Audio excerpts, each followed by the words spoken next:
নমস্কার সবাই। আমি ভারতীয় নবজাতকদের কাছে বলবো যে এই ভারতবর্ষের প্রতিটা বালিকণা, সেই হিমালয় থেকে কন্যাকুমারিকা, এটা তোমার দেশ, তোমার রক্ষা করার দায়িত্ব যুব সমাজকে এটা মনে করতে হবে। বিভিন্ন জায়গাতে ভারত বিরোধী হানাদাররা তারা মানসিকভাবে ভারতবর্ষের বিরুদ্ধে তারা ষড়যন্ত্রে লিপ্ত আছে।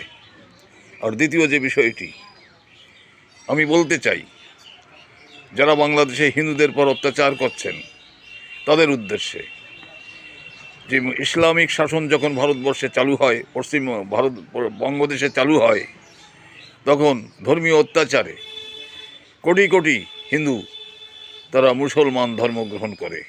অতএব অনেকের